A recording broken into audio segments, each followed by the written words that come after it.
What you're about to see could change everything you thought you knew about Africa. From the heart of the Sahel, a bold new era has begun. Captain Ibrahim Traoré has just unveiled the largest and most advanced digital toll system in Africa, and he did it without the West. No IMF loans. No European contracts. This is Africa rising on its own terms. On the dusty plains just outside Ouagadougou, a monumental event took place. With little fanfare but seismic implications, Captain Ibrahim Traoré stood before a crowd of engineers, officials, and ordinary Burkinabe citizens to declare the opening of Africa's biggest digital toll network. The project, 100% built by Burkinabe engineers, 100% funded by internal resources and African partnerships. The purpose? Not just revenue collection, but control, digital sovereignty, and freedom. With over 120 smart toll stations launched nationwide, this initiative spans 12 major transport corridors and links Burkina Faso to Mali, Niger, Togo, and Ghana. Each station is equipped with ANPR cameras, digital license plate scanners, solar-powered systems, and real-time data flow direct to Burkina Faso's Central Mobility Command Center. Why toll booths? Why now? Traoré isn't just collecting money. He's building what experts are calling economic firewalls, reclaiming revenue from cross-border trade and transit flows that previously vanished into private foreign hands. For decades, West African nations handed over toll infrastructure to European contractors, Vinci, Balor, and others, who extracted millions annually while governments borrowed more to maintain the roads. That cycle? It ends here. Traoré's model flips the script. This isn't just infrastructure, it's innovation. Powered by local startup Faso TechLink, in collaboration with Pan-African Cloud Services, the toll system is designed to operate autonomously. No manual operators. Payments via mobile money, QR code, or vehicle ID. Even more impressive, the system runs on an encrypted national database, meaning that traffic patterns, toll revenue, and national security data stay inside Burkina Faso. No foreign company owns a single byte. The reaction from the West? Immediate. While no official sanctions have been declared, EU infrastructure envoys expressed concern over regional connectivity disruptions. Translation: they're worried. Worried that if Burkina can do this alone, so can others. Because this isn't just about tolls. It's about ideology. A continent that has long been told it must rely on Western loans, aid, and consultants is finally showing it can design, fund, and execute massive infrastructure independently.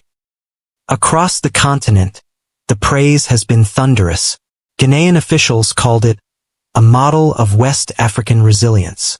Mali offered to replicate the software. In Niger, pro-sovereignty groups rallied in support. Social media? On fire.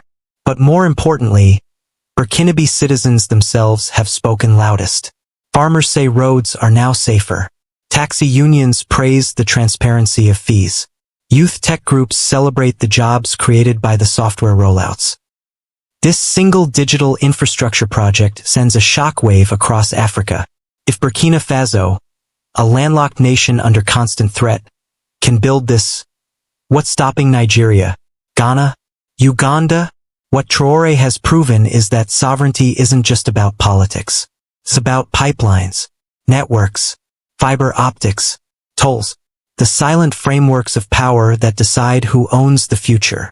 Will Burkina face pressure? Absolutely. Traoré has already survived one attempted coup, sanctions, and media attacks.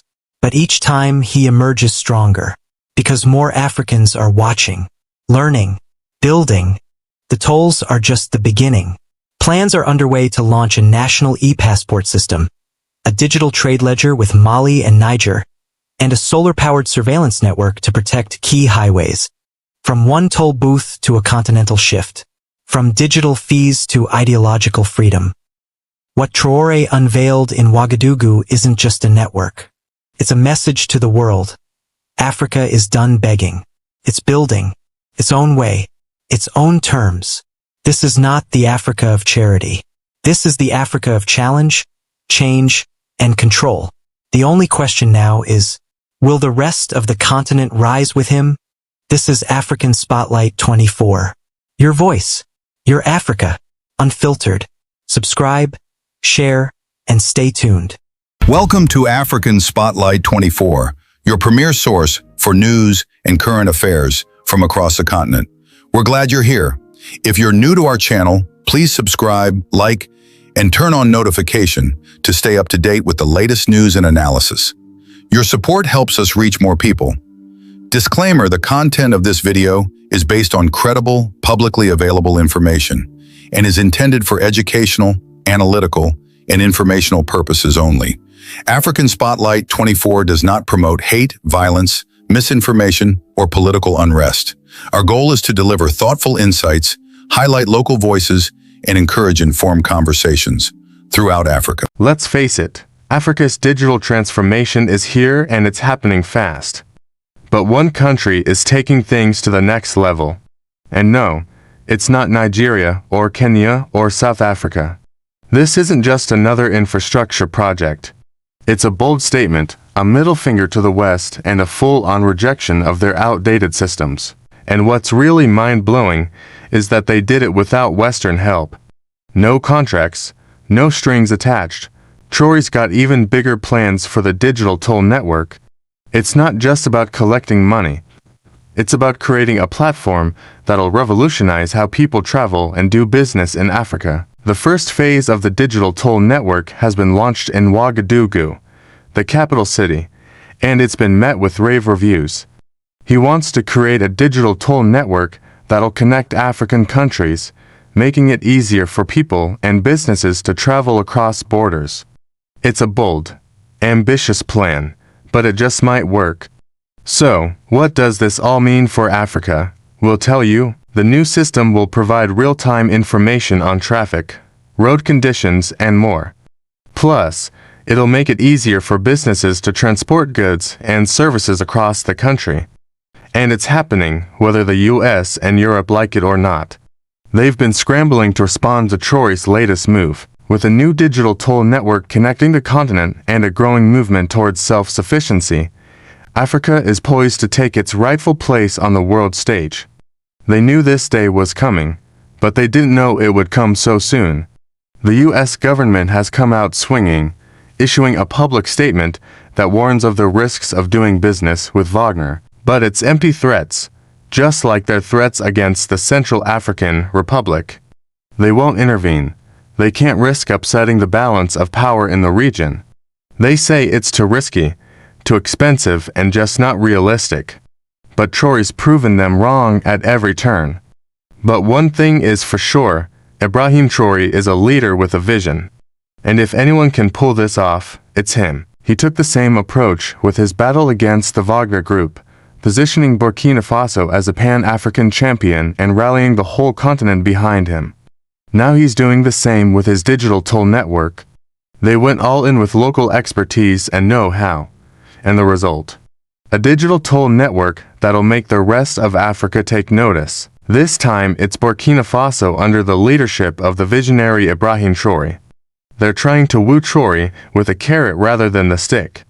The EU's top diplomat, Josep Borrell, recently visited Burkina Faso in an effort to repair relations and forge a new partnership. But it's too little, too late. Traoré is interested in playing their game. He wants to chart his own course for Burkina Faso and the wider African continent.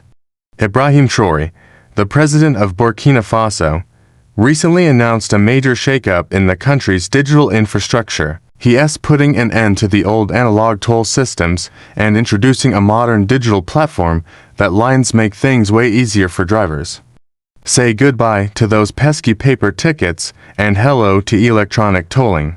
Drivers will now pay their tolls electronically, making the whole process faster, more efficient, and way less hassle. He's just launched the biggest digital toll network in all of Africa. And it's got the whole continent talking. But here's the kicker. So, what's the deal with this new system and why should you care? Well, here's the lowdown, but it doesn't stop there. Now, you might be wondering, why is this such a big deal? Well, let us explain. For years, African countries have struggled with outdated infrastructure, crumbling roads and inefficient systems that have hindered their development. But Traoré's vision for Burkina Faso is a game changer. By investing in modern digital infrastructure, he's positioning his country as a leader in innovation and development, a shining example for other African nations to follow. The best part, this isn't some pie-in-the-sky project, it's already happening. You see, Traoré's not just thinking about Burkina Faso, he's thinking about the entire continent. Now, the skeptics are already out in full force. It's not gonna be easy. There will be challenges and setbacks along the way. Now, let's talk about the elephant in the room, the United States and the European Union. The EU, on the other hand, has taken a different approach. And who can blame him? After centuries of exploitation and neocolonialism, Africa is ready for a new chapter, a chapter of independence, self-determination, and progress. So what does the future hold for Africa? If Trauré's vision is any indication, the future is bright. This is more than just a digital revolution. It's an African revolution, and it's happening right now.